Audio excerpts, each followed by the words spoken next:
Hey everybody, my name is Deshaquan Green and I am a new campus engagement reporter. So 3 things about me is that I love anime, I love to game, and I like me some Kool-Aid. So we have some scary stories today. It's Halloween. Enjoy.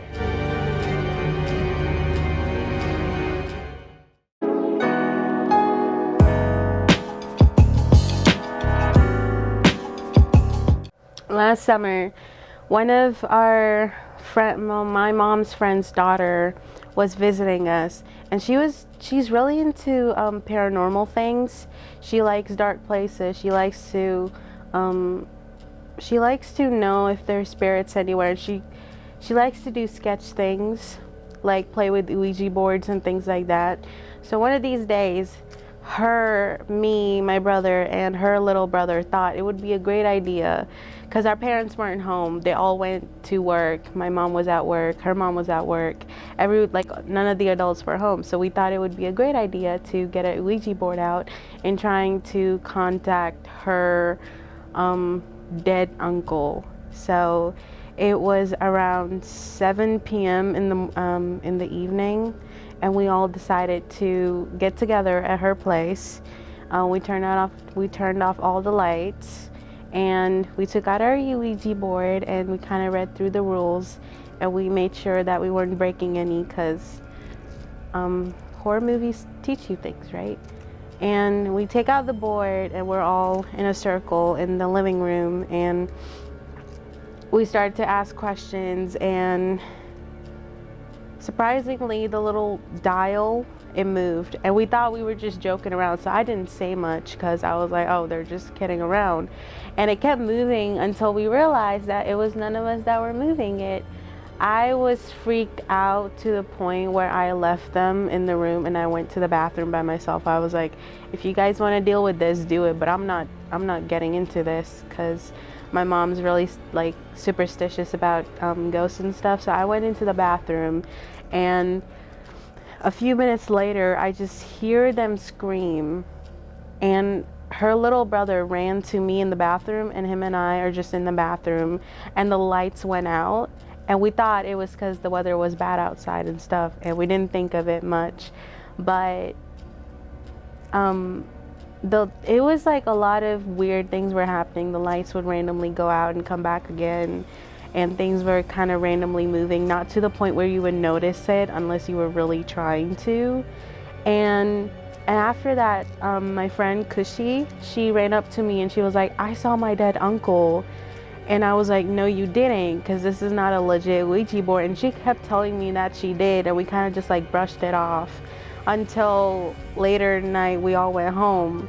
And the next day she saw me, and she was telling me, she's like, Cash, I told you that we summoned something when we were playing with the Ouija board. And I was like, no, we didn't. She's like, yes, we did, because my mother last night told me that she saw a figure move in her room. And the next day we all went to the temple. We got some sage and like holy water to just put around the room, so like whatever came would go away. Maybe it wasn't like scary in a supernatural sense, but the scariest thing I can remember just happening to me is I was staying up one night. I was watching YouTube videos about just going over like horror movies, and so it was about the middle of the night, maybe 1 a.m, something like that. Everything was like really quiet, people asleep, but nothing else was going on. I could hear the air conditioner.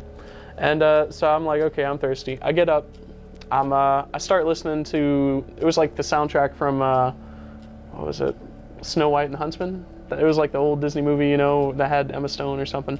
But like one major part of the film track is that everything starts pretty nice and okay, fantasy, and then it turns, and then everything gets like chaotic and crazy sounding and crazy, So I was going down the stairs while it was like really nice and happy and da da da da, and then I get to this one step and I stop, and then ding, and then everything starts going crazy. And I'm like, that's disturbing. It was like the first time I was listening to it too, so it just creeped me the heck out. And I'm looking around down there, all I can hear is the air conditioner, like all the lights are off, and I see something like hovering right there, and it's late at night, so I'm starting to see things, and like something like just moving slightly, and of course like I wasn't sure what it was. In my head, I'm imagining like, you know, like a Slender Man type thing, where it's this really tall person, like you can see like a bald head or something. So I was just kind of freaked out. I froze, and the music's still going on, and like play that against like the silence everywhere else, and I'm like, because like that's the most creepy thing in my head. Like if you're going along, maybe you have a flashlight, and you can look around the room, and like you can't hear anything, but then you just see something start moving and you still can't hear anything. That's like the creepiest thing in my head. Like an open door, you know, and then just something comes into view with no sound whatsoever. Most creepy thing ever. So standing on like the bottom step, I still haven't gotten down to like the first floor yet, and I'm still looking at that one thing going, oh my gosh, oh my gosh, oh my gosh. But like, and I'm right there by the light switch, so I have to like turn to get to the light switch. I flip it on, I turn around, it's a balloon. It was a Happy Valentine's Day balloon, you know? And of course I'm like, ooh, okay, you know, I'm still listening to this like creepy soundtrack. And I go and get some water, and then I have to like go by the balloon, you know? So I'm like looking at it, like, it's not moving, okay. You know, I come back to the stairs, and I turn off the light, and then I look back around, and again, it's still that creepy shape. I'm like, oh, okay. Go back upstairs, close the door, you know, lock it. I'm done. And that was like, I gotta stop watching these things, like the horror videos, you know. And that was pretty much it.